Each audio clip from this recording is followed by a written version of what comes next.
Soilik ordainduta.eusen.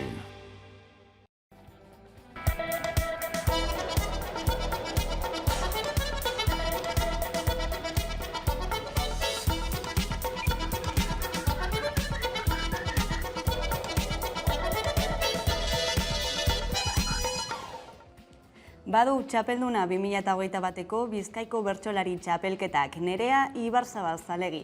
Jone Uriarekin buruz buru aritu ondoren 874 puntu terdi eskuratu zituen markinakoak.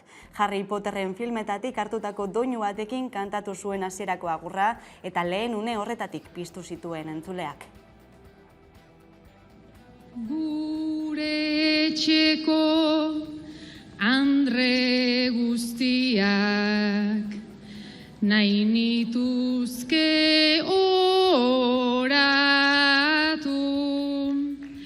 egoerarik gogorrenetan ez direnak ondoratu.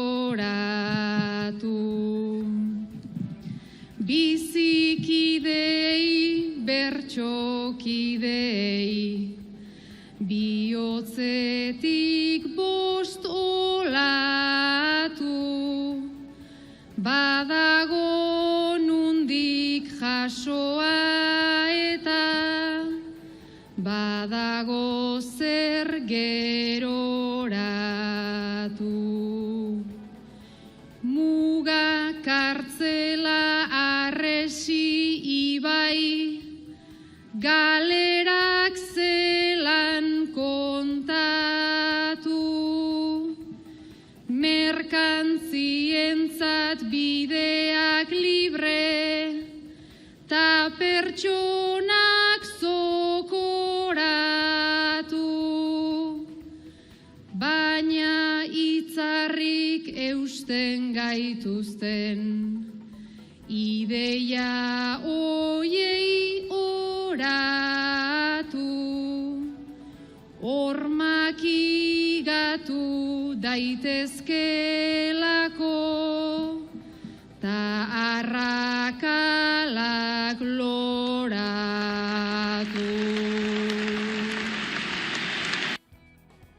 Kaixo guztioi, eguerdion eta ongi etorriak gurean gaur magazinera. Egunero legez Deustuko estudioetatik ari gara, zuzenean, eta hemendik etordu bitardiak bitartean Euskal Herrian zein munduan gertatutakoak azaltzen saiatuko gara, informazioa, analizia, iritzia eta entretenimenduaren bitartez. Abenduaren 20 da gaur, astelena da, eta Gabonen atarian kezka pizten jarraitzen dute koronavirusaren datuek.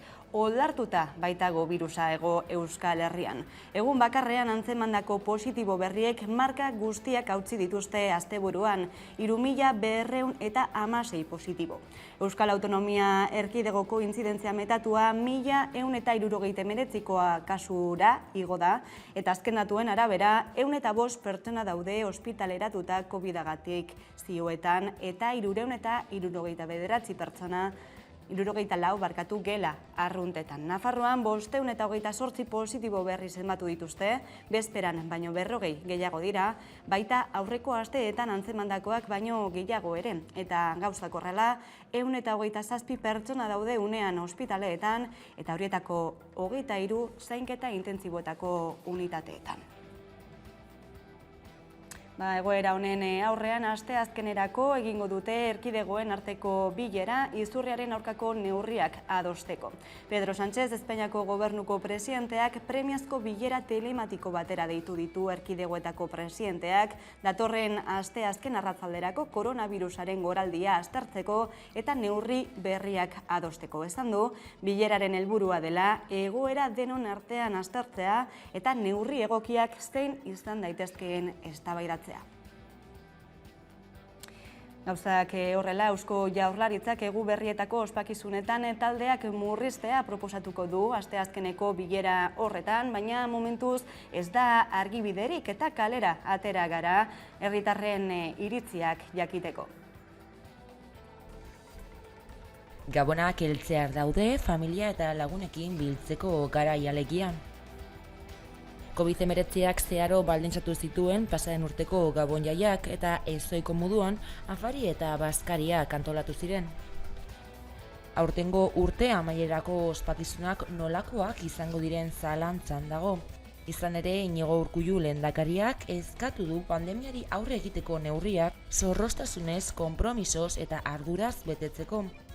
Halaber, Gotzone Sagardui osasun sailburuak ohartarazi du kutsatzeak goia jo dutela Araba, Bizkai eta Gipuzkoan. Horiek horrela, posizioak salatu du Osakidetza gainezka eginda dagoela eta baliabide gehiago jartzeko eskatu diote EH Bilduk, Elkarrekin Podemosek, PPek eta Ciudadanosek Eusko Jaurlaritzari. Gabon Jaiak Ezbaian herritarren iritzia ezagutu nahi izan du Hamaika telebistak. Bai, ospatuko dira, baina COVID dela eta izango da pasaren urtean bezala edo antzerakoa. Kontuz ibili beharko gara, da familiak banandu edo taldeak egin, da jazta. Ondo pasada da ikusan Gabonak eta jai guztiak. Bueno, izango dira igazkoaren antzera, normaltasunetik oso urrun. Ezin dugu 30ko familia ezin gara batu, egin beharko dugu nukleo txikietan. Eta, bueno, horrek ez dugu esan gure txarto pasartuko dugunik, ondo pasatuko dugu. Ni pentsatzen dut izango direla erdibideko gauza bat. Batzuek egingo dute pasan urtean bezala bildur askorekin, baina beste batzu ja superatu dute egoera guzti hau. Y pues eso, que para quedar con mis amigos, para reunirme con la familia y todo, pues hay muchas dificultades. Hala, maskara erabiltzea, pilaketak saihestea eta txertoa jartzea direla babesik onena azpimarratu du Urkulluk. Hamaika telebistak bildu dituen ahotsek adibidez azaldu dute familiakide hurbilekin bilduko direla. Printzipioz ez maskarilla erabiltzen dugu, da gero jateko orduan, ez. Neurri berezirik ez, betiko bizitza ingo dugu eta kitxo. Elkartuko gara eguneroko familiartekoak eta besterik ez. Ez dago egingo eskara asko batuko eguneroko bizitza. Gure etxean erreza da, guk egite duguna afaria, amak eta biok egite dugu bakarrik, hasi egin dugu normal, inolako proba barik bezaz ez. Eusko Jaurlaritzak ez du neurri berezirik oraindik indarrean jarri. Bien bitartean, Nafarroako gobernuak gomendatu du Gabonetan gehienez 2 familia unitate biltzea. Bien, bitartean eta kutsatzeak goraka doazen testu inguruan, Osakidetzak eta Osasunbideak lehen mailako hartak eta premiazkoak ez diren ebakuntzak atzeratu ditu. Bada Maialen Berribi, familia mediku donostiarrarekin bat egingo dugu gai honen gainean hitz egiteko eta baita ere, medikuaren oinarrizko gaitasun profesionalak bere azken liburuaz hitz egiteko. Eguerdion, Maialen. Kaixo, eguerdion. Lehenik eta behin, nola ikusten duzu osasungintzako egoera? Momentu honetan, eta ez da orain azken momentuko gauza, pandemiaren aurretik ere bazeuden lehen mailako harretan batez ere egoera kaskarra, eta pandemia honek erakutsi diguna da asko okertu dela egoera. Momentu honetan berriro gaude duela 2 urte bezala, eta lehen mailako harretak jasan dituen 2 urte hauetan presioa eta nekea, sumatzen da askoz ere gehiago orain, eta hor da bintza, gainezka eta ezinean.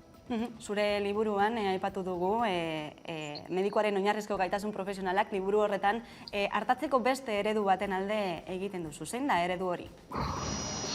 Bai, proposatzen dutena da eredu bat eraginkorragoa izango dena. Izan ere, orain arte proposatzen den eredua da, gaixotasunean oinarritzen den eredua, eta nire proposamena da pasatzea gaixoan oinarritzen den eredu batera, eta eredu horri izatea gai gure aurrean daukagun pertsona hori osotasunean ulertzeko. Generoan ere jarri duzu fokua. Genero aldetik zenolako arrakalak daude medikuntzan gaur egun? Bai, azkenean pazientea osotasunean ulertzeko badaude hainbat ezaugarri ditu behar direla kontutan eta hainbat osasunean eragiten duten hainbat mugatzaile sozial. Eta generoa eraikuntza soziala izanik, baita ere patogenoa da eta gaixotasuna sortzeko ahalegina du. Gainera, esan duzun bezala, arrakala asko egon dira historian zehar medikuntzaren garapenean. Medikuntza garatu da eredu androgeniko batean, zeinetan gizona izan den gorputz perfektua, eta emakumea sortu da gorputz imperfektu horretan. Eta urteetan zehar eta garapen zientifiko-teknologiko guztia eman den bitartean, ez da aintzat eduki emakumea. Ez da ikerketetan ez dute parte hartu emakumeek, emakumeetan maiztasun handia duten gaixotasunak ez dira ikertu, eta ari okerrago. emakumeetan diagnostikoak egiteko atzerapenak egon dira, tratamendu ez eraginkorrak jarri dira edo berandu, eta baita ere egin da gainmedikalizazio bat. Hau da, emakumearen sintomak edo emakumeak aztertzen zituen gaixotatzeko moduak eta ondoezak medikalizatu dira asko, batez ere osasun mentalean, eta baita ere min kronikoak artatzeko momentuan. Orduan ikusi duguna da, eta liburuan azaltzen dudana da, genero ikuspegi hori ez badugu barneratzen, gure arretan, gaizki ari gerala hartatzen pertsona hauek, eta ez gerala ematen arreta egokia. Orduan, berriro txertatu behar dugu generoaren ikuspegia gure lanean, eta horrekin arreta eraginkorragoa emango diogu baita ere emakume hauei. Gaur-gaurkoz, arreta pertsonalizatu eta genero ikuspegia duen arreta horretatik urrun gaudela esango zenuke? Bai, izan ere orain arte erakutsi digutena izan dira gaixotasunean zentratzea. Guztiok urteetan zehar ikasi duguna da gaixotasuna ezagutu, sintoma batzuekin, diagnostiko batzuekin eta tratamendu batekin. Eta etortzen zen pertsona kontutan izan gabe, denei aplikatzen diogu neurri batean protokolo berdina. Eta ez dugu kontutan izaten, egiten dizkiegun agindu horiek, edo eskatzen diogun hori, batzuk ez direla gai izango aurrera eramateko, hainbat arrazoien gaitik. Orain proposatzen dudan eskema honekin da, ezagutzea aurrean duzun pertsona hori, ezagutzea baita ere pertsona horrek duen gaixotasuna noski berdin, baina saiatu bi horiek batera jartzen eta eskaintzen zerbait pertsonalizatua pertsonari benetan laguntzeko. Bada beraz, erronka hemendik aurrera osasun profesionalentzat, ezta? Bai, baina nik uste dut erronka beharrezkoa.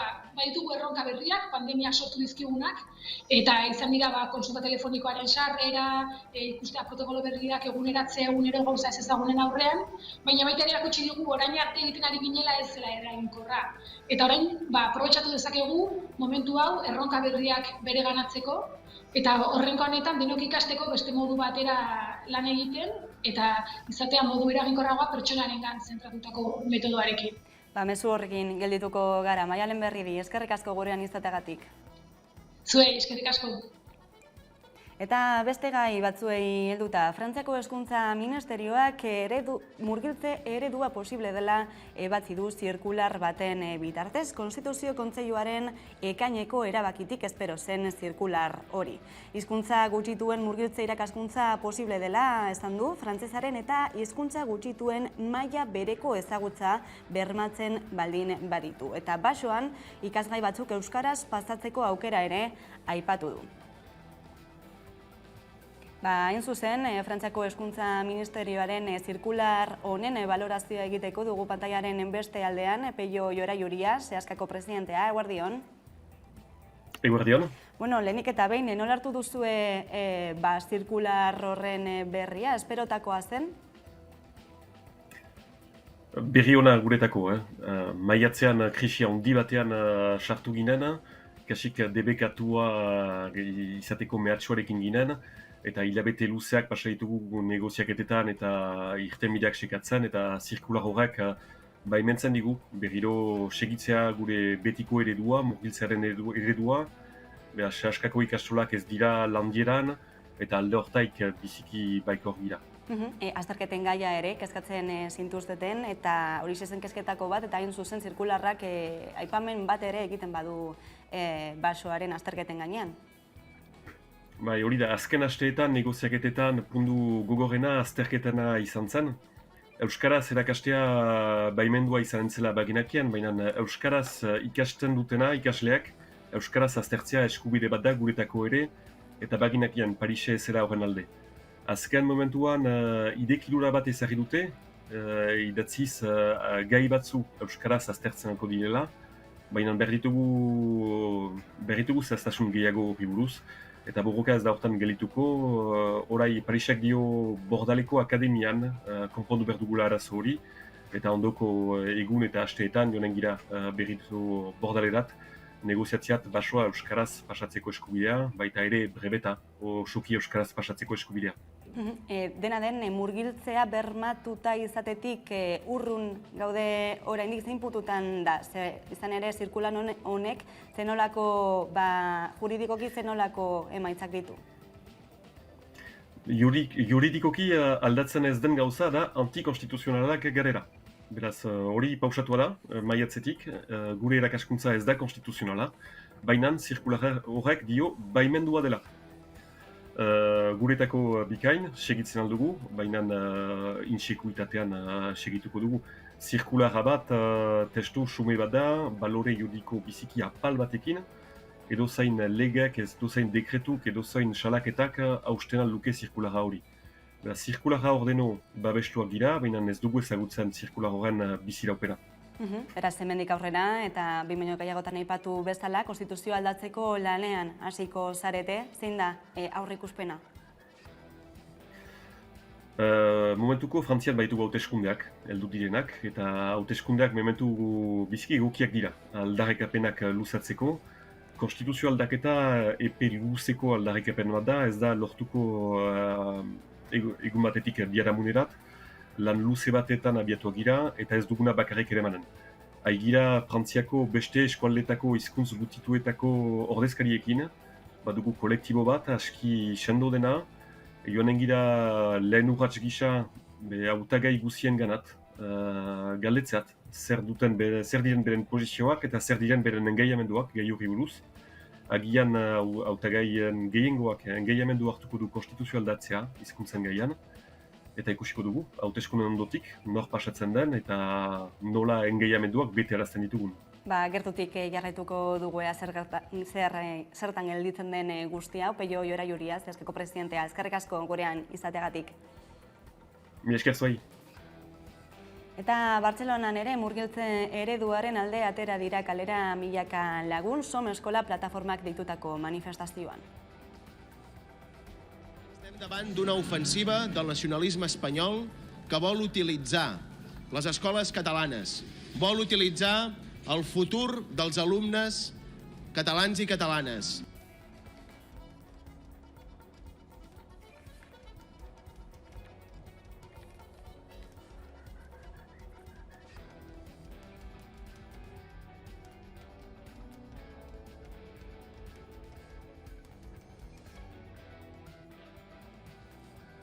Eta ekonomiaren alorrean lerroburu nagusiena da gaur ere argindarraren prezioa, izan ere 329 euro ordainduko da megabata ordua bataz beste handizkako merkatuan. Iaz baino 7 bider gehiago. Bigarren egunez marka guztiak hautsi ditu argindarraren prezioak eta ordurik garestiena arratsaldeko 8:00 9:00 bitartean izango da. 375 euroan izango da megabat ordua. Beste gai batzuei helduta, Ipar Euskal Herriak ezezkoa eman dio abiadura handiko trenari. Euskal Elkargoko hautetsien 78%, abiadura handiko trenaren Bordele-Akize eta Bordele-Tolosa ardatzen kontra agertu da, abenduaren 18ko kontseiluan egin den bozketan, eta ondorioz ez dute dirustatzeari buruzko bozkarik ere eman. Eta San Martingo harriko pasabidea ireki dute, baina Euskal Herriko 4 itxita jarraituko dute. Nafarroa eta Siberoko herritarrentzat eguneroko joan etorrietarako beharrezkoa den Biarnoko San Martingo harria ireki dute larunbatean, baina esan bezala itxita jarraituko dute Aldude, Utzuarreta, Izpegi eta Hendaiako pasabideak. Eta politika alorrean, Durangoko Euskal Herria Bilduk, Podemosek eta PSek 2022ko aurrekontuen gaineko akordioa lortu dute. Talde sozialistak aurkeztutako 11 zuzenketa onartu ditu udal gobernuak eta horrela PSE Euskadiko Ezkerrako zinegotziak abstenitu egingo dira datorren urterako aurrekontuen bozketa horretan. Ez da Durangon berriki izan den adostasun bakarra, trena lurperatzeagatik liberatutako lursaiak banatzeko akordioa lortu zen ostiralean. PSEek Lakuako gobernuan duen postutik Euskal Herria Bildurekin eta Elkarrekin Podemosek konpromisoa hartu dute proiektu bideragarri bat egiteko. Ima Garrastatxu, Durangoko alkatea. Durango 18 pisutako postdorreak atzean izteko, eta horrekin batera etorkizun hobeago bat heltzeko zorian dago. Izan ere, Eusko Jaurlaritzarekin adostu dugun aurre akordio historiko honi esker, Durangarrok hainbat muga eta ezi gaindituko ditugu. Lehen muga fisikoa da. Duela 20 urte, Durango bitan banatzen zuen trenbide desagertu zen. Orain, lursail horien inguruan dauden hesiak desagertzeko oso gertu gaude. Hain zuzen Durangoko epaitegian ari dira deklaratzen Berter Recycling enpresako arduradunak. Zaldibar argitu eta eskubideen karta elkarteek bilkura egin dute auzitegiaren atarian, erantzukizun guztiak argitzea eskatzeko. Epaileak onartu zuen enpresako kideek, hau da pertsona fizikoek ez ezik, enpresak ere ikertu moduan deklaratu behar duela.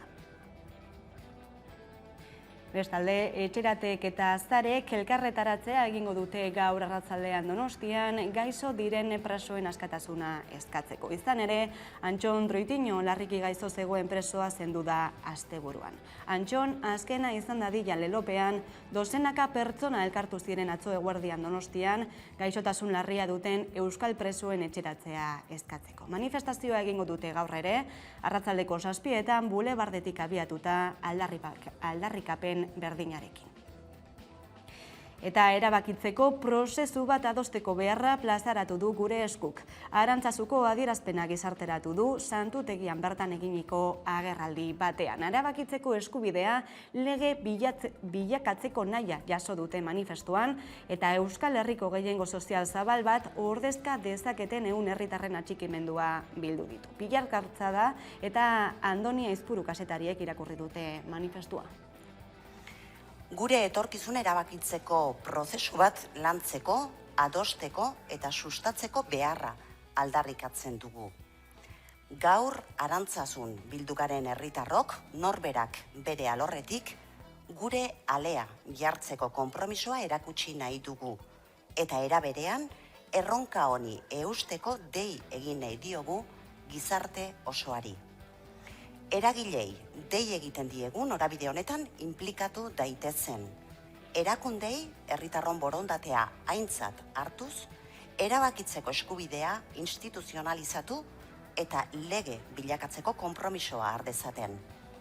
Eta herritar guztiei dei egiten diegu herri gogoa errealitate bilakatzeko lan egin dezaten, lan egin dezagun. Izan gaitezen berriz ere, jostun eta artisau, zubigile eta kate begi. Joka dezagun buru jabe, inplikatuz eta konprometituz.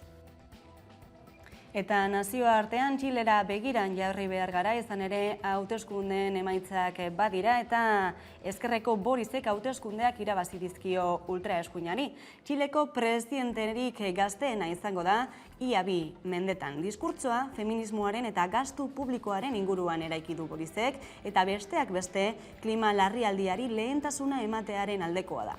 Programa sozialdemokrata bat aurkeztu du. Jose Antonio Kast ultraeskuindarrak hauteskundeen lehenengo itzulia irabazi zuen arren, ez du bigarren buelta gainditu.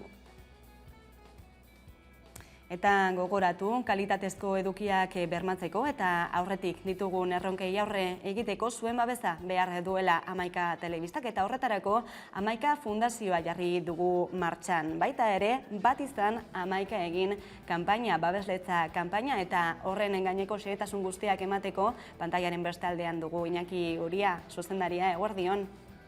Eguerdion bai. Zertan da bat izan Hamaika egin kanpaina hori, zertarako abiatu da? Helburua nik uste garbi dela. Batetik, proiektu ditu Hamaikak, proiektu asko, bertan gabiltzan lankideon artean gogoa eta asmoak asko dira, eta nahi duguna da proiektu horiek gauzagarri egitea.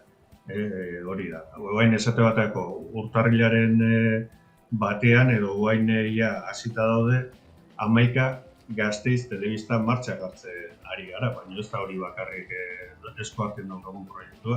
Esate bateko, informatibo hau egiteko edo magazin hau egiteko eta holako edukiak egin ahal izateko beharrezko da sostengu bat eukitzia eta gaur egun diru laguntzez eta publizitateaz gain ikusi dugu beharrezko dela bestelako 3. hanka bat fundazio bidez nolabait babesleak ekartzea.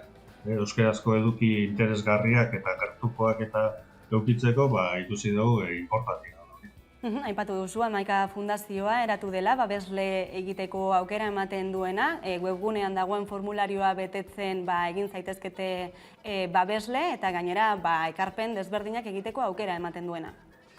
Bai, ekarpenak norberaren aukeren eta gogoen baitan izango dira, ez? Hori jartzen dugu erreferentzi moduko bat, hilean 10 eurokoa, eta hori gutxora bera horri biltzen dira baita ere, jendea dagoeneko ituta dagoen Arkidetzan, Netflixen, Amazon Primeen edo HBO-n eta horrelakoetan edukiengatik jendeak gaur egun ordaindu egiten du. Orduan, pixka bat, hoien estiloan gure edukiak diferenteak dira, hemengoa dira, gertukoa dira, euskeraz dira, gure antzeko ahotsa bihurtzen da azkenean edukien bidezetan nahi duguna da, hori posible egin. Autonomia eman baita ere, nolabait telebista honi, ez izatea bakarrikan diru laguntzen esku dagoena, eta nik uste guzti hori osatzeko importantea dela ekarpena. Mezu horrekin geldituko gara, arrazoiak 11 dira, babesle egiteko, Iñaki Uria, eskerrik asko gurean izateagatik. Eskerrik asko zuei, eta animo. Eta gogoratu, babesleek egindako borondatezko ekarpenek onura fiskalak ere izango dutela. Egindako ekarpenaren 30% itzuliko baita errentaren aitorpenean. Xehetasun guztiak jarraian, tarte bat eta segituan itzuliko gara eguneko elkarrizketa nagusiarekin. Gaurkoan izango baitugu hemen Arantxa Tapia, Eusko Jaurlaritzaren ingurumen, ekonomiaren garapen eta jasangarritasun sailburua. Ordu batetik aurrera izango da. Orain arte. Euskal Herriko aktualitatea ikusteko eta jarraitzeko beste modu bat da Amaika Telebista. Eguneroko gaiak alde batera utzi gabe, itzalean direnei arreta eskainiz eta tartea emanez. Errealitatearen 11 alde ikuspuntu guztiak kontuan hartuta. Gertatutakoa, zuzenean eta eskura. Noiz nahi, edonon eta euskarri guztietan gainera. Telebista egiteko beste modu bat posible delako. Euskaraz, gertutik eta konfiantzaz. Egin dezagun, bat izan, Amaika egin.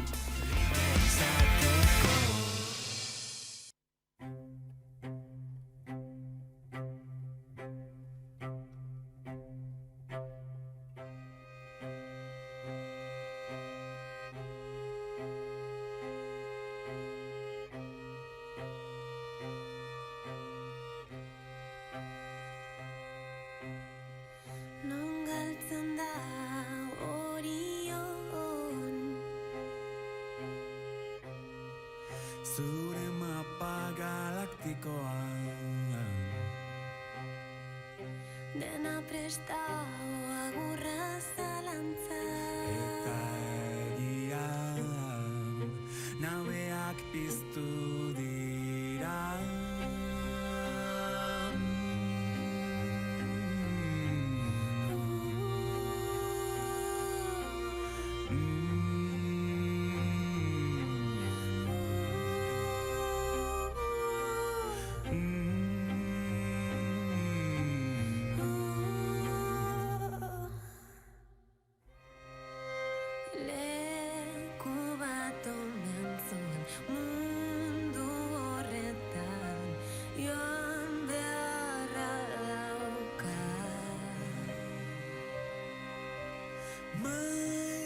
zaitut eta dena esana dago banoa lasai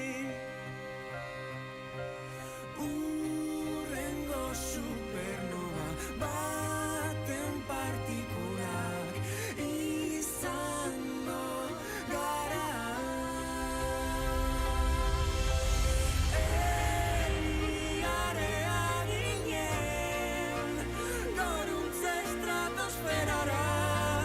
Airak dautik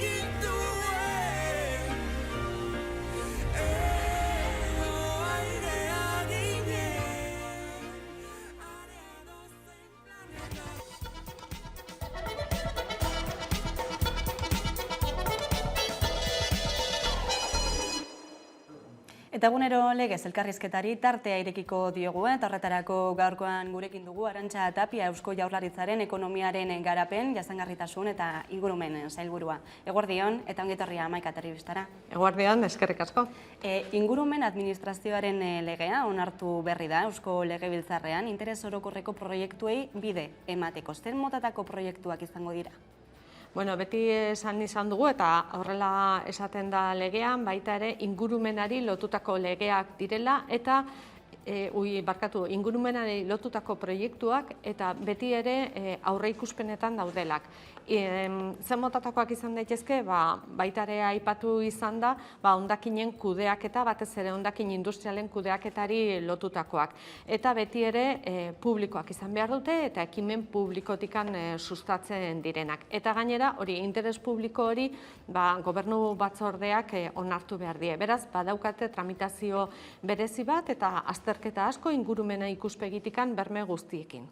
Baten bat definiturik alda dagoeneko? Ez, oraindik ez dugu bat ere definiturik, aurre ikusi dugu irudi hori, gertadakigukelako horrelako proiekturen bat martxan jarri behar izatea, zeren aipatzen dugu ekonomia zirkularraren alde egin behar dugula, Europar Batasunetikan datozen nolabait legeak eta araudiak bete behar ditugu eta hondakin industrial horiek ondo kudeatu behar ditugu, beraz hor sortu daiteke zerbait, agian ez da beharrezkoa izango, baina batez ere hor gabiltza bai. Lege berri hau sortzeko beharra zein izan da, zein da aurrekoarekin konparatuta dagoen alde nagusia?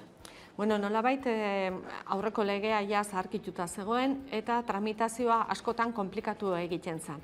Eta Europar Batasunak aipatzen digunez baita ere tramitazio hori berme guztiekin, baino arindu egin behar da eta azkartasuna eman behar zaio tramitazioei. Eta zentzu horri kontutan izanikan, nolabait berriztapen bat proposatu zen, aurreko legealdian ezin izan zen onartu eta berreskuratu deu legea eta aurrera ematen deu. Lege berri honek sortu dituen kritikak ulertzen dituzu, eskumenak urratzeaz hitz egin da, inposaketaz ere hitz egin da, zer duzu esateko horren aurrean?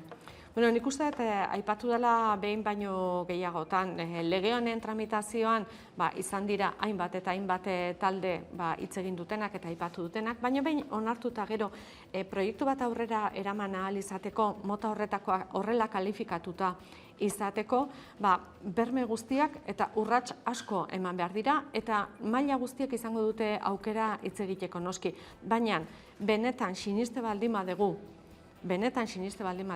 gertutik kudeatu behar direla horrelako hondakinak adibidez beste herrietara eraman gabe, zerbait egin beharko dugu guk positiboan. Eta nik uste dut hori dela espiritua, lege honen espiritua, zati batena. Baina berriro dio, lege honek askotzere gauza gehiago aztertzen ditu eta batean bakarrikan zentratzen gea. Beste hainbat eta hainbat gai daude, benetan beharrezkoak direnak, gure administrazioak eta gure ingurumen proiektuak ondo kudeatu ahal izateko. Esan duzu momentuz titulartasun publikokoak izan behar dutela proiektu horiek, hala ere, ez dakit epe laburrean, epe ertainan, titulartasun pribatukoak izateko aukera zabalik ere da? Badago eskaera bat sektore pribatutikan baita ere hori aztertu ahal izateko. Momentu honetan hori ez dugu sartu administrazio lege honetan, ingurumen administrazio lege honetan, baina bai aztertzen da aukera bezala, transizio energetikoko legean, aukera bezala oraindikan hasiera besterikan ez da eman eta, txosten asko behar dira eta hainbat pertsonek, elkartek eta noski udalek, aldundiek guztiek hitz egingo dute eta horren arabera erabakiko da. Bai, ala ez eta baiezkoa baldin bada nola eta zein heinetan. Baina oraindik berriro diot ibilbidea oso luzea dago. Testu inguruak bultzatuta eraldaketa garai baten aurrean gara, ezta? Hainbat erronka egin behar zaio aurre, transizio energetikoa, baita ere klima aldaketa, ekonomiaren alorrean zeintzuk dira erronka nagusi horiek? Bueno, nik uste aipatzen ditugu lehendikan zetozen erronka horiek. Alde batetikan eraldaketa digitala eta hitz egiten genuen Basque Industry 4.0, hau da sistema digitalak ezarri ezkeo ze hobekuntza sartu daitezke, ze nolako produktu eta zerbitzu berriak jarri ditzazkegu, enplegu berriak sortzeko aukera eta guzti hori orain azkartu egin da. Hori alde batetikan, baina baita ere beste osagai bat sartu dugu ekuazio horretan eta da osagai nagusia aipatzen zenuen bezala transizio energetikoari lotutakoa eta baita ere eraldaketa o aldaketa klimatikoari lotutakoa. Transizio energetikoaz ari geanean, noski, ahalik eta energia gutxien erabiltzea, hau da, eraginkortasuna, bigarrenikan energia hori berriztagarria izan dadila, eta hirugarrenikan bi horiek nolabait osatu ahal izateko metaketa nola egiten dugu eta ze motatako metaketa egin behar dugu energia horrena eta nola kudeatu guzti hori. Eta guzti horrek gaina du eragina aldaketa klimatikoan, noski, eta aldaketa klimatikoan baita ere hainbat gai dauzkagu aztertzeko, leheno esan dugu hondakin industrialak kudeatzea, baina baita ere daukagu bioaniztasuna zaintzea, ekonomia zirkularra sustatzea, bioekonomia sustatzea, eta guzti horiek industriarekin badaukate zerikusia eta guztiak elkarrekin lantzen dira. Eta hirugarren eraldaketa sozio-sanitario esaten duguna baita ere ikusi dugu pandemian zehar ze garrantzitsua den. Ikerketa bai, baina baita ere produkzioa txertoak izan behar ditugu bai zientifikoki aurrera eraman, baina gero kudeatu egin behar dira eta gero baita ere ekoiztu egin behar dira guztiok hartu ahal izateko. Beraz, hor azpian industria dago eta hori guztia jartzen dugu guk gure politiketan. Deskarbonizazio prozesu horretan ere erosketa eta kontratazio berdea programan abian jarri duzu, era ulergarri batean zertan datza? Bueno, alde batetikan nahi duguna da gertutasuna. Eta hori oso ondo ulertzen da. Gertuko produktuak erosi ezkero, garraioan askotzere gutxiago, CO2 isurketa gutxiago izango ditugu, eta batez ere gertutasun horrei garrantzia eman nahi diogu, baina ez bakarrikan gertukoa delako, baizik eta isurketa gutxiago dauzkagulako. Izan elikadura ikuspegitikan, baina baita ere lehen gai guztiak ahalik eta gertuen izateari. Eta beste alde batetikan, beste gai garrantzitsu bat ekonomia zirkularrarena. Hau da, adibidez, altzairutegi batean ateratzen den hondakina, guzti hori ondo tratatu ezkero gure errepideen lehendabiziko solailuan erabili daiteke eta ez dugu kantera berri bat iriki behar eta handikan materiala atera behar. Beraz, esaten duguna da, ahalik eta material gehien erabili dezagun dagoeneko erabilita dagoena, hau da, berrerabili dezagun lehen gai gutxiago izateko. Horrek ematen digu. Gertutasuna alde batetikan, CO2 isurketa gutxiago eta gaina berrerabilera. Beraz, nik uste bi kontzeptu horiekin oso argi ikusi daitekela. Deskarbonizazioaz ari garela, garraioa ere aipatu duzu, garraioan ere aldaketak aurreikusten dira, zein da edo zein izango da bidea?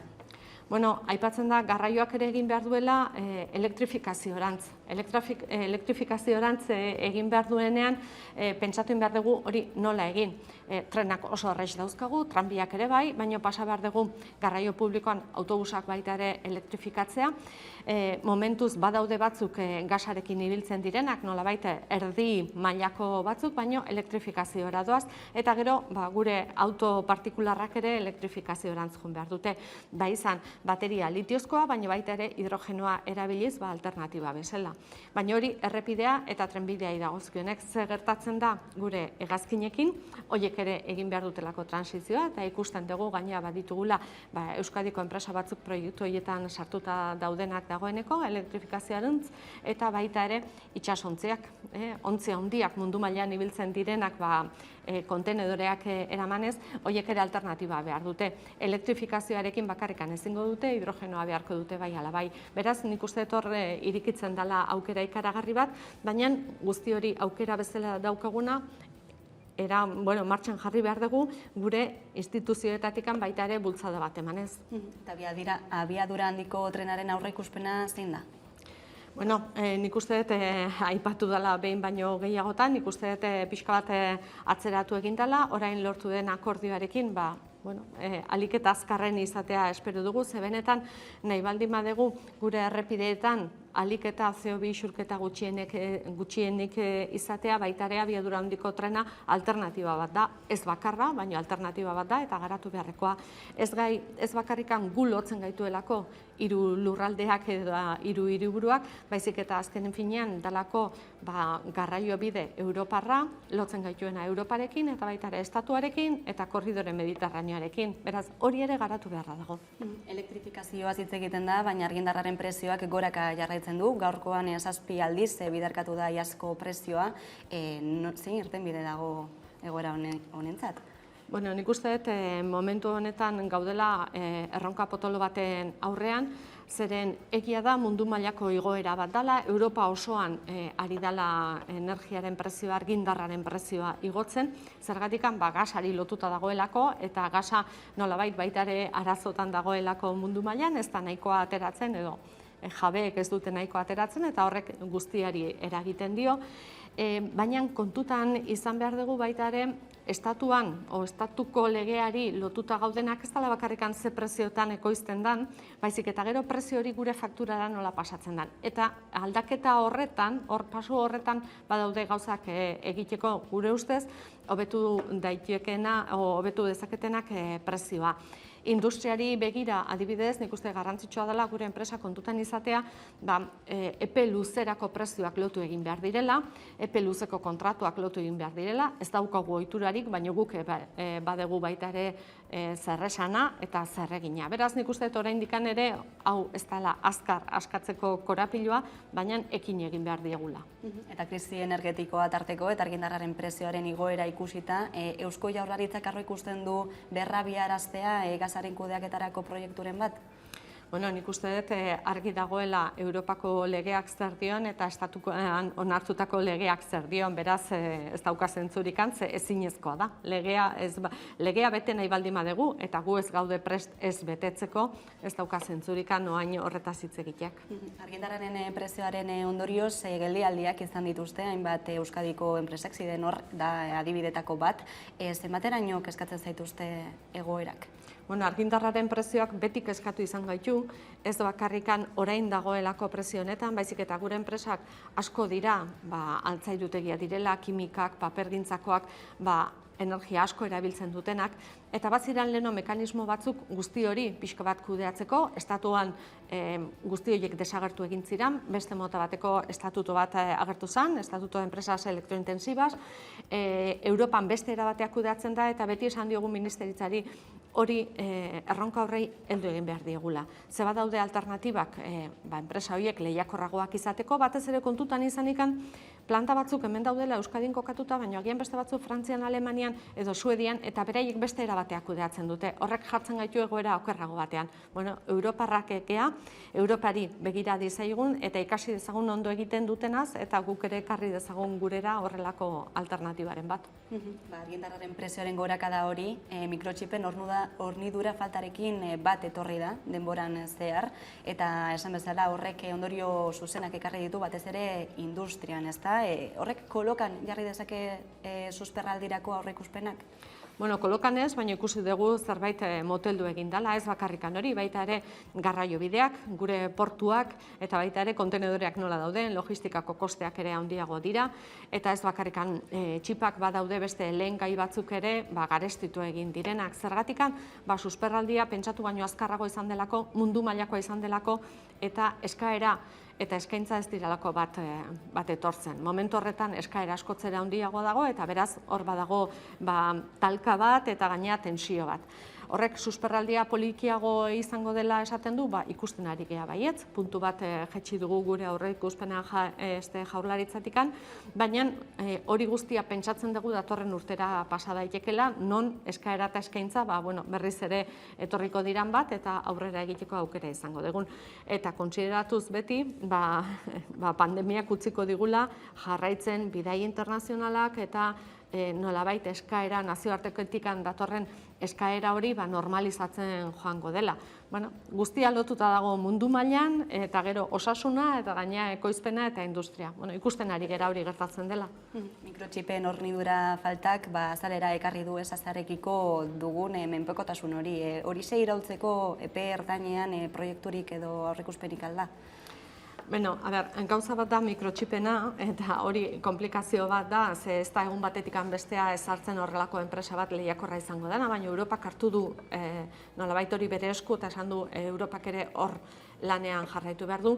Erabaki hori aspaldi hartu zen, estatu batuek ere hartu zuten hasiera eramatea ekoizpena eta orain eragina zuzena daukagu. Baina bai Jaurlaritzatik martxan jarri ditugu programa batzuk, nolabait ekoizpen batzuk onuntza ekartzeko eta edo biak jartzen ditugulako beste hornidura batzuk gertuagokoak izango direnak baita ere bermatu ahal izateko. Ez du esan nahi ez gelana munduan egongo, ez du esan nahi ez gela Asian egongo, baizik eta Asian egoteaz gain gertuago egon behar degula eta Europari ere begiratu behar digula. Ze horrelakoa gertatzen direnean, gutxienez 2-3 hornitzaile desberdin izan behar dituzu eta baten bat gertukoa izatea garrantzitsua da. Industriaz hitz egiten ari garela, zertan dira Eusko Jaurlaritzaren ITP-ren sartzeko negoziazioak administrazio kontseiluan?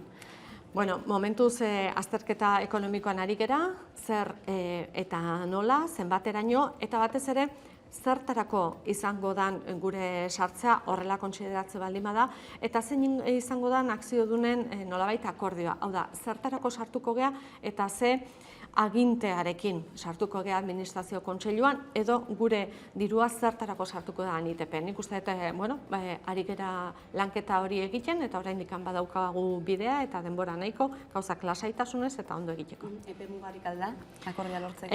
Gehienez ekainera iristen da, ze horrela sinatu zuten ITPek eta behin, beraz, oraindik beste 6 hilabete geratzen zaizkigu, denboraz ondo ibiltzeko eta berriro diot, oso seguru egoteko zer eta zertarako egiten dago.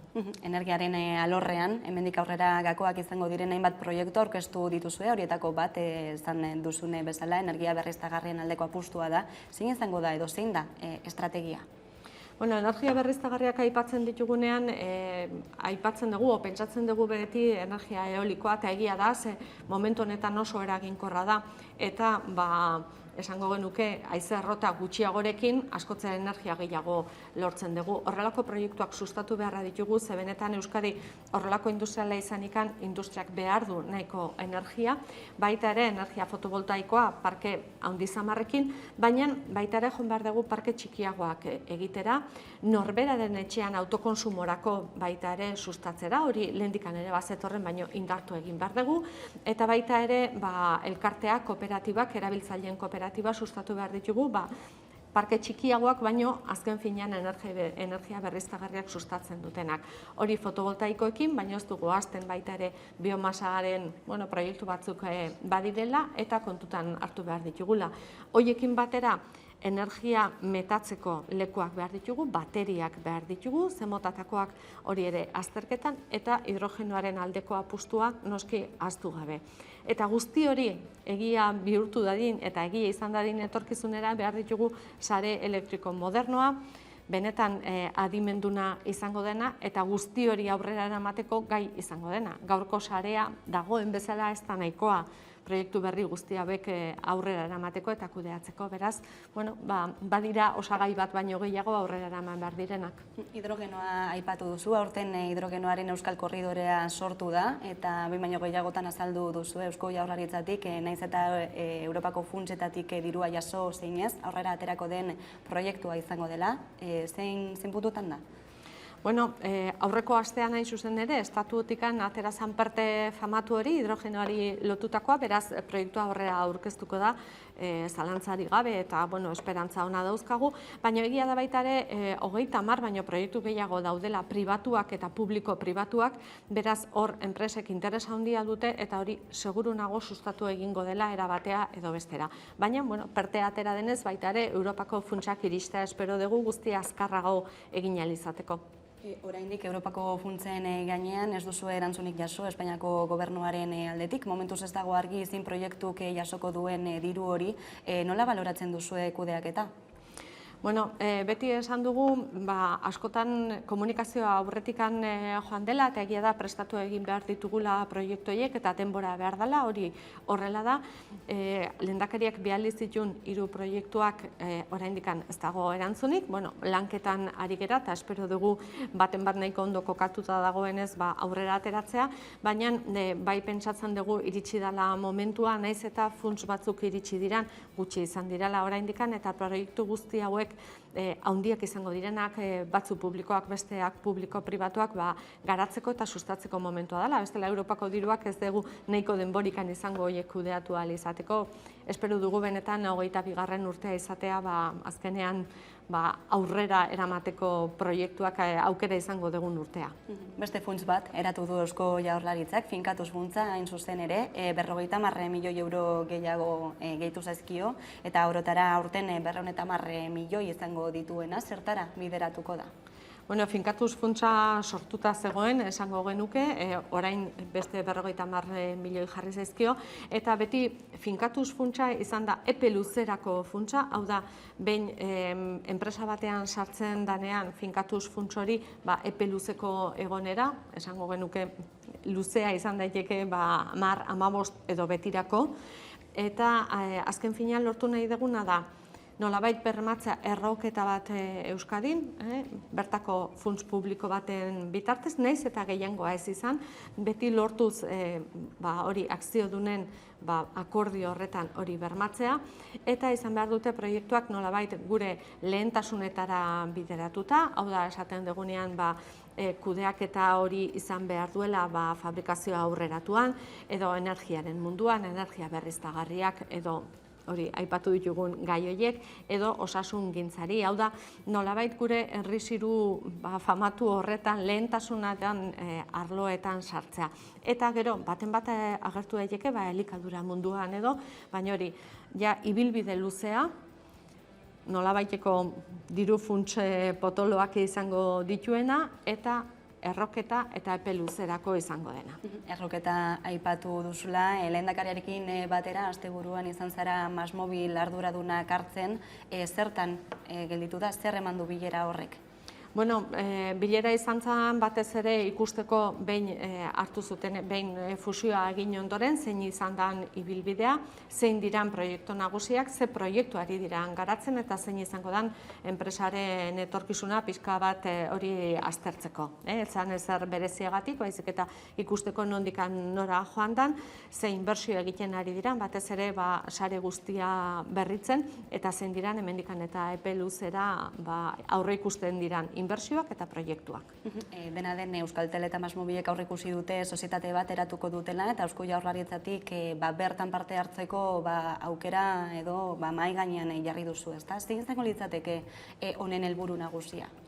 Bueno, aurreikusita zegoen edo aztertzen hasita zegoen agian bi enpresek sarearen zati bat nolabait merkatura atera dezaketela, gehiengoa inoiz galdu gabe beraien aldetikan, eta bueno, hor azterketa egiten hasi izan, baina oraindik hori ez dago erabat seguru, enpresa jakingo du zer egin behar duen edo ez, agian ez du aterako eta beraiek egingo dute beraien diru funtsekin egin beharreko ez dakit, azpiegitura berri guztiak, 5Gari lotutakoak, enpresak behar dituzten azpiegitura bereziak garatzeko, bueno, guzti hori oraindik beraien erabakian dago, gu gure prestutasuna adierazi diegu, hori egiten baldin badute gu zati bat izan ahal izateko.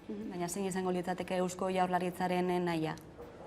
Bueno, lehendabizi nik uste dut gure nahia izango litzatekela hori gertatze baldin bada parte izatea, baina lehendabiziko erabakia hartu behar da, eta lehendabiziko erabakia enpresarena da.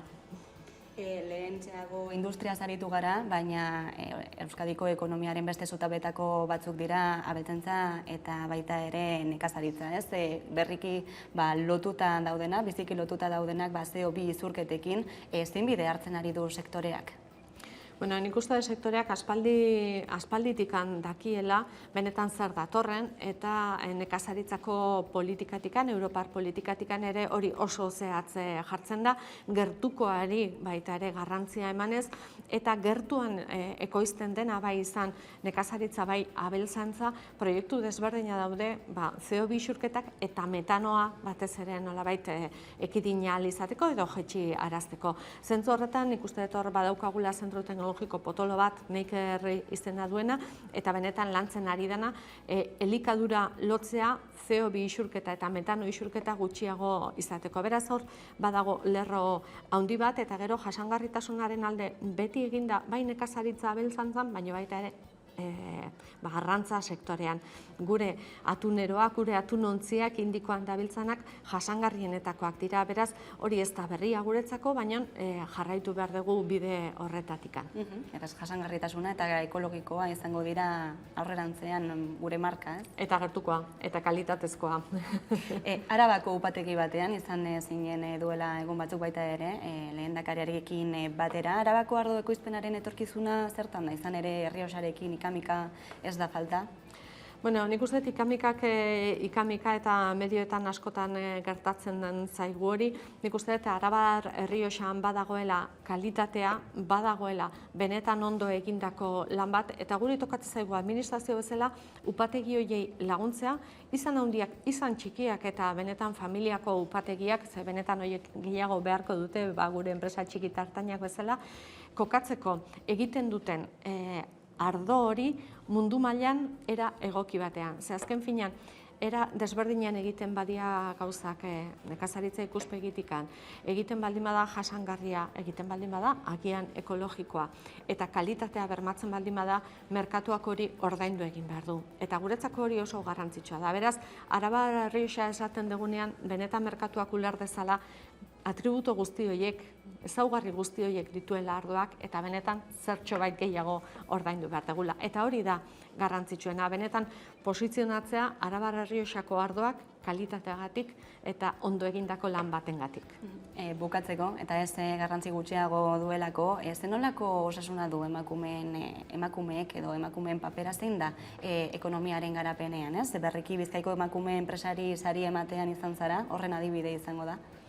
Bueno, nik uste dut aspaldidanik ari gerala hori lantzen, eta ikusten da kosta egiten zaigula oraindik ere bi gauza. Alde batetik gazteak izan lanbide heziketara, izan unibertsitatea, arlo teknikora eta arlo industrialara erakartzea. Emakumeak erakartzea zaila izaten ari zaigu, eta duela urte batzuk zaila zen, eta oraindik ere.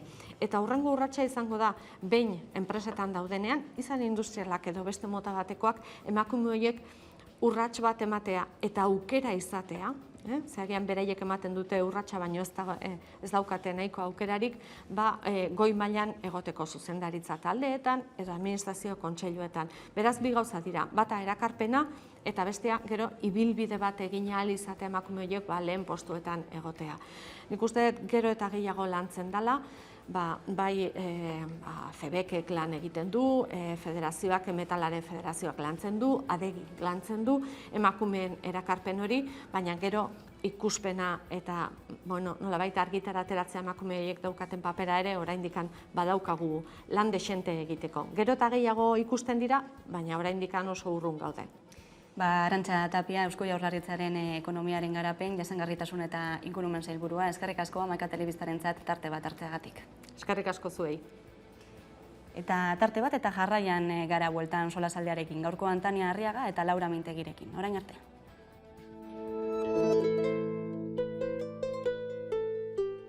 Zure herrira heldu naiz eta zirrara nau hartu,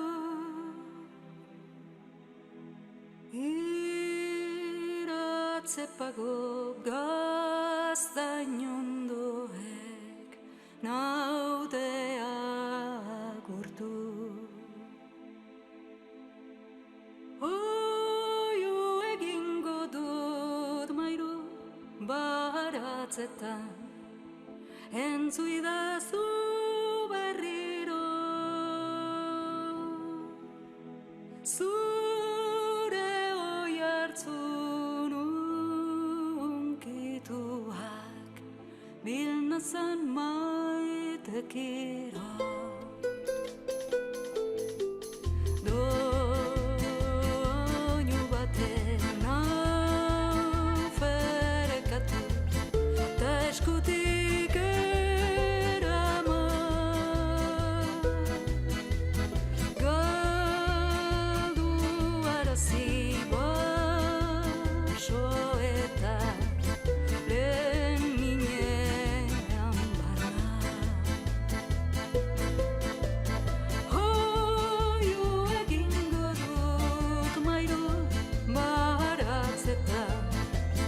entzuidazu berri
Eta egunero legez, solasaldiari bide emango diogu, eta horretarako gaurko gonbidatuak dira alde batetik Tania Arriaga, eguerdion. Kaixo, eguerdion. Eta Laura Mintegi, bestetik, eguerdion. Eguerdion, bai.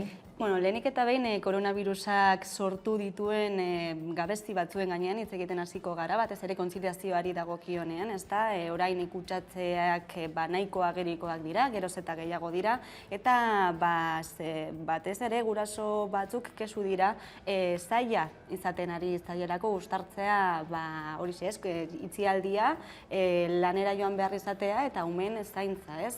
Nola heldu behar zaio gai honi?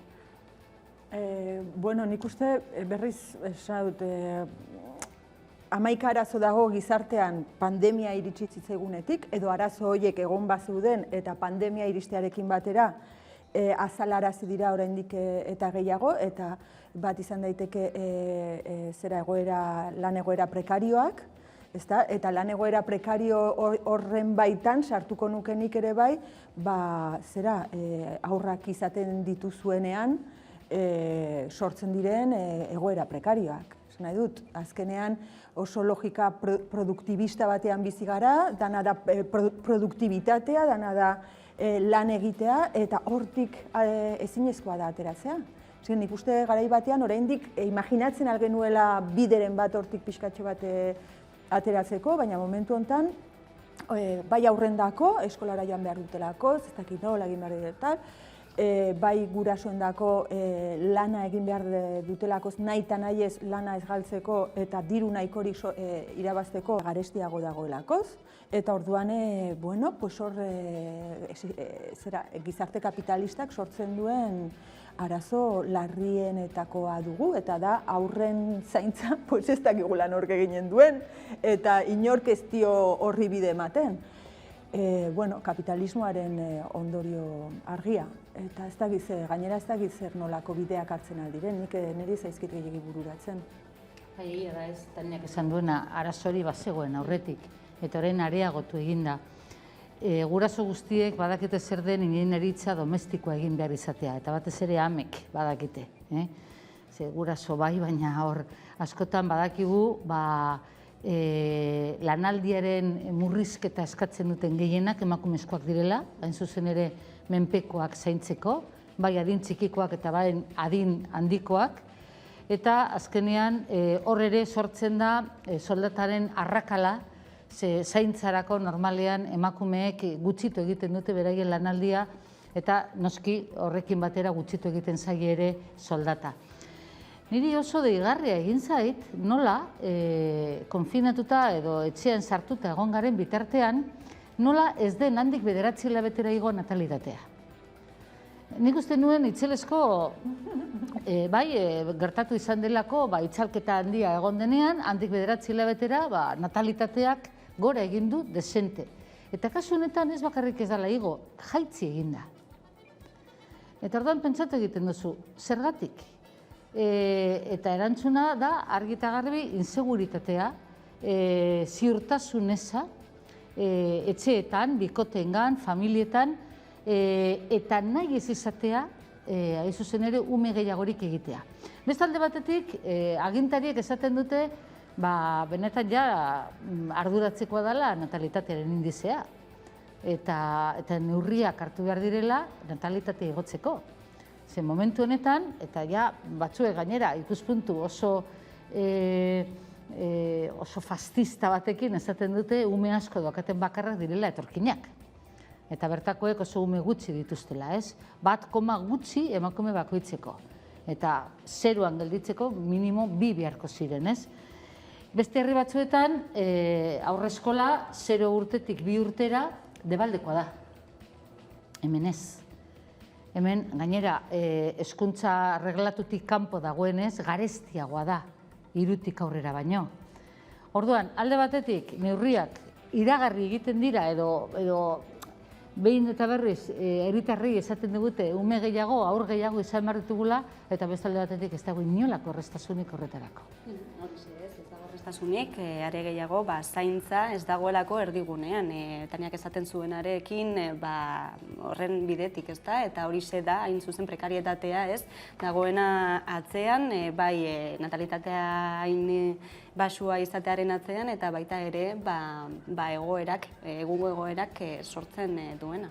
Eta bestela, aitite eta amamek gehien bat, edo amatxita itatxik, aitonamonek hartzen dute ardura hori debalde, eta berriz ere lanean aritzen dira, ze gauza da zaintzea pixkatxo bat, nik zer dakit igande arratsaldean egiten alduzura gustora, eta beste gauza da, ja, izatea etxe bateko egituraren zutabe oinarrizkoa, eta hori da gaur egun amatxi eta itatxe, amama eta aitite asko direnak. Eta hori norbaitek planteatu beharko luke, ezta? Baina ikusirik, esate baterako, baita ere ama gaixotzen dela, edo aurra, kasu honetan ama gaixotzen dela, behar bada lanean ez diote ordezkori jarriko, eta orduan baja hori hartzeko ere bai, birritan pentsatu beharko du, eta gero lankideek igual bete beharko dute bere postua, eta bere alde edo laguntzeko prest egon ordez, baita ere haserraldiak sortzen dira, eta azkenean bada alako kate luze bat, eta nik ez dut pentsatu nahi ere zenbait tokitan, zenbait familietan, aurrek zeinen gaizki pasatuko duten. Ze asko bakarrik egonen dira. Pentsatzen dut nik, Aitonamonen gaia mahai gaineratu duzu, gainera orain ez da hain erreza, ez? Aitonamonekin ustea umeak koronavirusaren arrazoi horrengatik, ez? Sortze dago kezka eta ardura, ez? Ez ere egin. Orain dagoeneko ez da hain errez, ez dira hain errez usten umeak aitonamonekin. Ez, eta gainera, ez du zentzurik esateak aurrak etxean egon behar duela eta gurasoak lanera joan. Burugabea da. Orduan, gainera, ez bakarrik ume txiki bat ezin dela bakarrik utzi, baita ere, ikuspuntu sanitario batetik, kutsatuta dagoen baten hurbilekoa nola bidaltzen dozun gero lanpostura, garraiora eta bar, eta bar. Orduan, logikoa litzatekena da, unitate osoa gelditzea konfinatuta. Karo, medikoek ez dute bajarik ematen gaizo ez badago pertsona hori. Orduan argi dago, orain dauzkagun elementuekin elementuak ez nahikoak direla egoera berriei erantzuteko. Hau da, egia da, pertsona hori ez dago gaixo, baina egia da ere, ezin duela lanera joan, eta egia da ere nolabait justifikatu behar duela bere ezin joatea. Orduan, bestelako figura bat sortu behar da autoritate edo akademiko edo laboraletatik planteatzeko ez dago gaixo, baina hala ere badu baimena eta horrek ez dio eragiten bere soldatan etxean gelditzeko. Eta halako gauzak bai egin daitezke, ez da behar Madrilgo onizatea edo oniritzia, eta elemento asko eta asko dauka Jaurlaritzak eta bai Nafarroako gobernuak biek dauzkate baliabide asko horrelako soluzio bideak emateko. Eta asko erraztuko lukete horiek jendearen bizitza. Eta baita ere horrekin lotuta protokolo argiak zeintzuk diren jakitea, ez? Norbanakoak ere jakiteko zein eratara den egokien jarrera izatea. Aztarnariak falta dira, hori ere agerikoa da, Tania? Esan? Soilik, esan nahi dut, badela baita ere baja hartu ezin duen jende asko. Esan nahi dut, baja hartzen badu oso gutxi kobratuko duelakoz. Nik zer dakit, etxeak garbitzen dituzten lagunak edo egoera autonomo batzuk, egon behar dute bajan ez dakizen bat egunez baja hori kobratu ahal izateko, eta gainera soldatak bera egiten die pilo bat, eta badituzte horre egitura batzuk mantendu behar dituztenak, eta pixkat lehendabiziko puntura itzulita, lehentasuna beti produkzioa eta dirua bada, oso zaila da guztiendako egoera honetan bideren bat proposatzea. Bat nator Laurarekin ziur bideren bat egon daitekela egoera pixkatxo bat erresteko, baina beti ere lehentasuna dirua da eta produkzioa da. Eta honelako egoera batean, zeinetan oinarria edo zentroa erdia behar duen izan zaintza, hor talka ikaragarria gertatzen da, eta konpontzen ez den bitartean, egoera gero eta larriagoak ikusiko ditugula iruditzen zait. Gertatu izan da, ezta, hainbat pertsona bere behar izanagatik, diruaren behar izan horregatik, behartuta ikustea beraien burua gaixorik joatera lanera. Zer esanik ez, COVID-a hartu baldin badute zenolako erantzukizuna duten alde batetik eta bestetik zenolako ondorioak ekarri ditzakeen horrek ere. Hala da, Taniak oso argi esan du, ez, lusua litzateke pertsona horientzat etxean gelditzea, eta orduan horrek dakarren ondorio sanitario guztiekin, ez, mugitzeaz batera, kutsatzeko arriskoa dago. Egia da, ez dela erreza, eta inori zailo gustatzen erabakiak hartu behar izatea, gainera harrapaladan eta dato askori gabe, egia da, ez? Baina badaude moduak eta moduak, gauzak bai esateko eta bai gauzak planteatzeko. Hau da, baldin badakizu eta guztio dakigu eta onartu dezakegu erabakiak hartzea garai honetan konplikatua dela, saiatu gitzienez erabaki horiek kolektibizatzen, bat. Hau da, implikatzen, ahalik eta jente gehiena. Eta gero, etengabe kontrastatzen.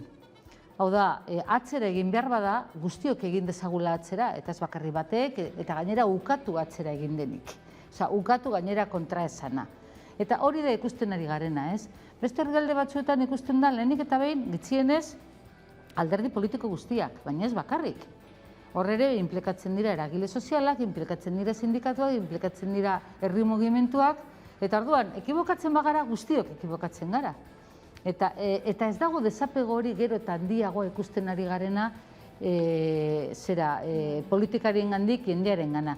Gaur goizean bertan albiste egiten entzun dut, garai batean arazo larriena zirela politikariak, ez orain ja ez da hori ere, hau da, ja, ez dira sinesgarriak, ez?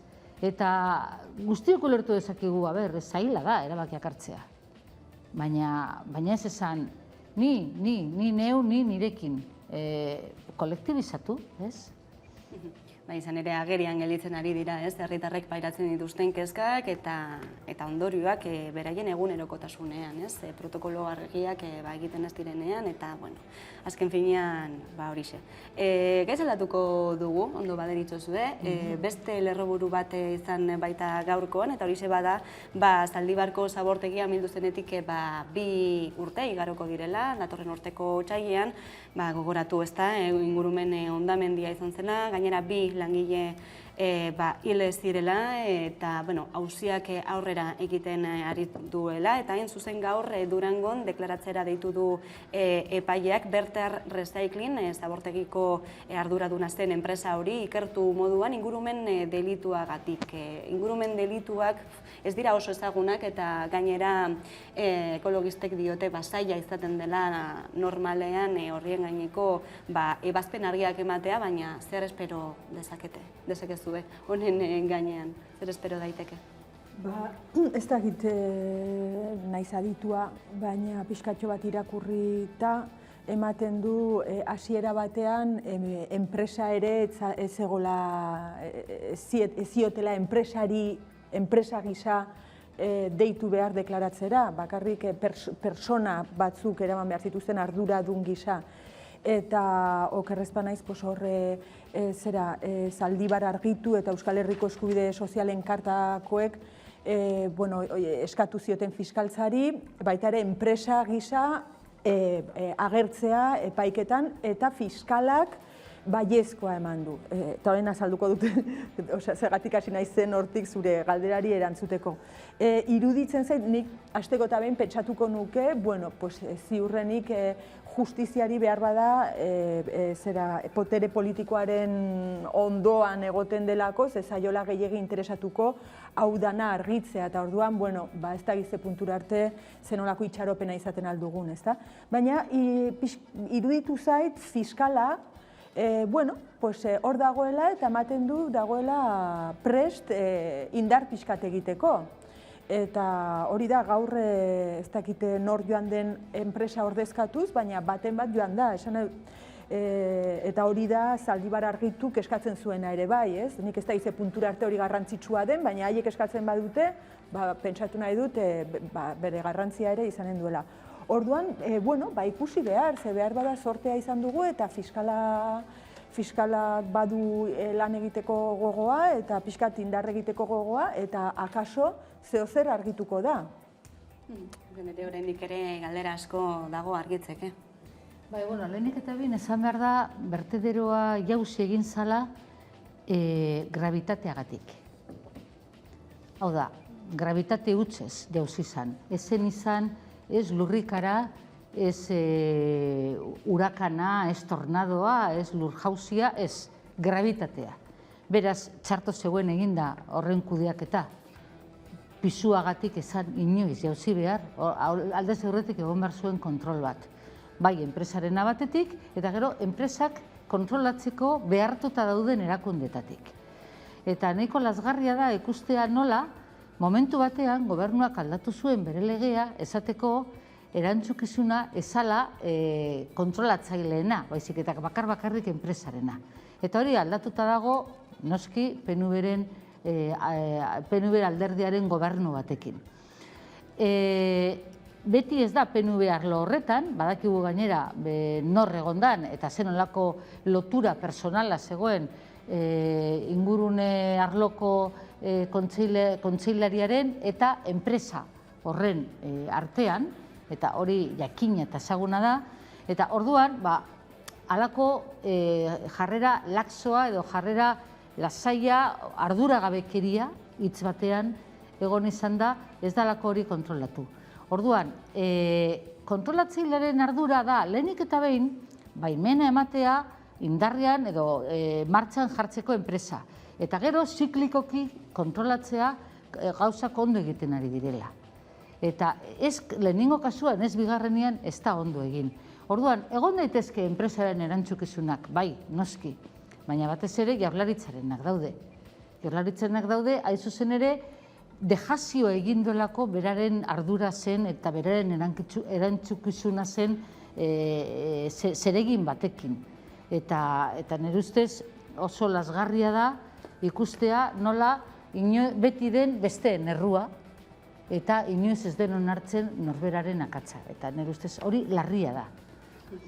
Berter Recycling besteak beste duela aste batzuk iragarri zuen likidazio fasean sartuko zela, enpresa likidazio fasean sartuko zela eta desagerpen fasean, eta hala ere, oraindik ere ebazteko dago Eusko Jaurlaritzari zorratien diru guzti hori azkenean emango zaion ala ez. Nien naiz oroituko bere garaian egin nuen alako gertatu zenean, hasi nintzen arakatzen, googleatzen eta ikusten nor zegoen atzean, zenbat diru zegoen atzean, eta hola, okerrezpa naiz, hemendik ateratzen zaidan zerbait da, hor inguru, ura zala kluster bat moduko zerbait, hau da, inguruan zeudela, esate baterako, enpresa inmobiliariak. Ezan soilik enpresa hori, baizik eta inguruan zeuden beste batzuk, eta guztiek hartzen zuten eta ematen zuten, familia arteko kontu bat ere bai hor omen zegoela, okerrezpa naiz. Eta gogoan dut, baita ere, kalkulatzen zutena, irabaziko zutela 10 urtetan, 2 urtetan irabazi zutela. Eta milioiak irabazi zituzten, ara botatzen zutelakoz, altzena, ezin zena, bider 20. Hartzen zutelakoz den dena. Eta, milioiak irabazituzte. Orain ordaindu beharko dute.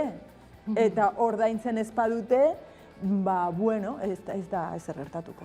Baina ordaindu beharko lukete. Ordaindu dugu ja guztiak. Ordaindu dugu, eta ez da errekuperatuko. 25 milioi, eta ez da makala. 25 milioirekin gauza asko egitekoa dago, bai eskola munduan, bai osasungintzan, 25 milioi diru asko da. Baina argi dago, Jaurlaritzak alde batetik, lehenengo momentuan ikusi hankasartzi ikaragarriagatik, bere burua behartuta ikusi zuela zerbait egiten edo egiten ari zelako planta egin behintzat, eta gero aurreratu dirua, inolako esperantzarik kobratu gabekoa, hau da, badaki, ez duela diru hori errekuperatuko, baina nola edo ala batez ere kontuan hartuta oraindik pertsona bat ez dela agertu, nola edo hala adierazi behar zuen zerbait egiten ari zala. Ze gertatu zen momentuan, Josu Erkorekak bidali zituen bere Twitteran argazkiak mendian seguraldi hon egiten ari zen eta txepozu zegoen, eta Iñigo Urkulluk esan zuen bera etzala joango ara bakarrik Twitterren eskatzen ziotelako. Orduan, hankasartzeak hain larriak eta hain nabariak izan ziren, nola edo ala senditu zutela beregin burua behartuta, hemen egin behar da zerbait. Ze ardura bakarra zen, eta hori guztio gogoratzen dugu oso ondo, eta horretarako buru hona daukagu, ardura guztia zen karretera askatzea, karretera liberatzea, trafikoa ez etetea. Hori zen ardura, eta etzegoen beste ardurarik. Eta esaten duda moduan, gravitateak bota zuen hori. Ezen izan fenomeno meteorologikoa edo larrialdi naturala ez. Diruzalekeria, zuke oso ondo esan duzu lehen, diruzalekeria, eta enpresa baten dirugozea eta autoritate batzuen dejazioa hurbileko enpresa horrekin. Adi jarraituko dugu, epai edo auzi honek zenolako bidea egiten duen, hortxe Durangoko epaitegian, aurrera goitz egingo dugu honen gainean, ebazpena heltzen denean.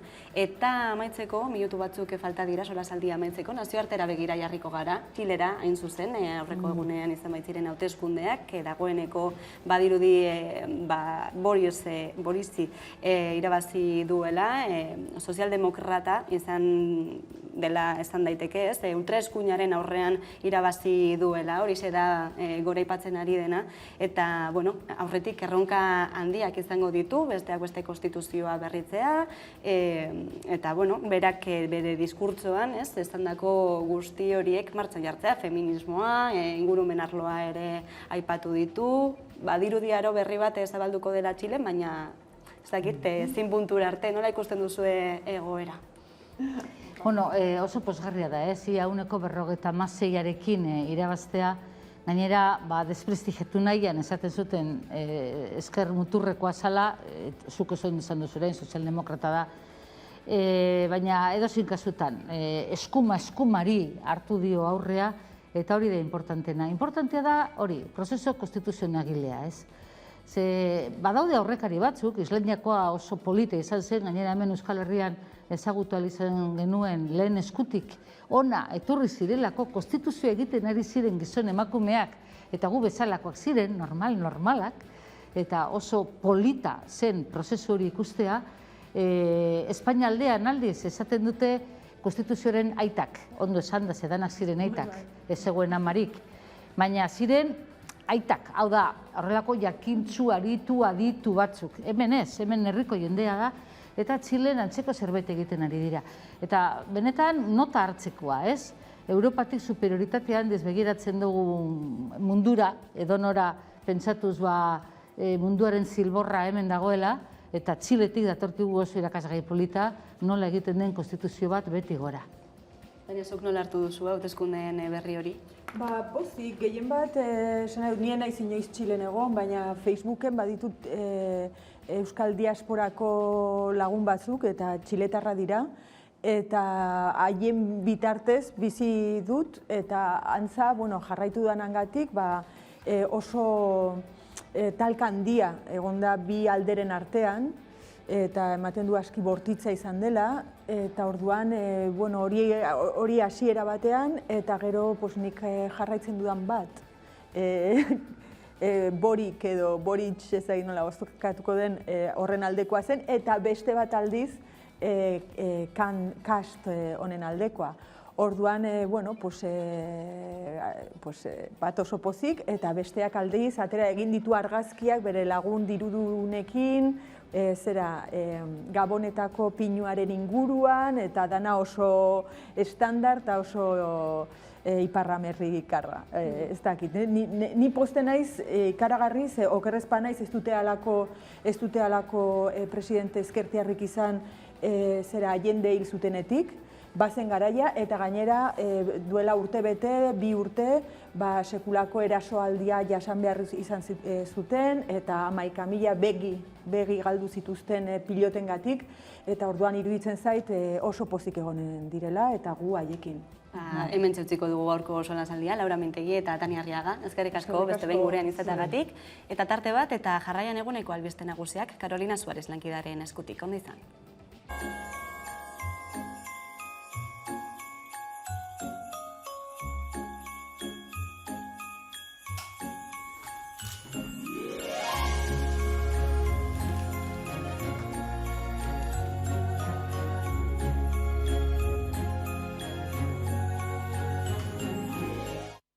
Ez olentzen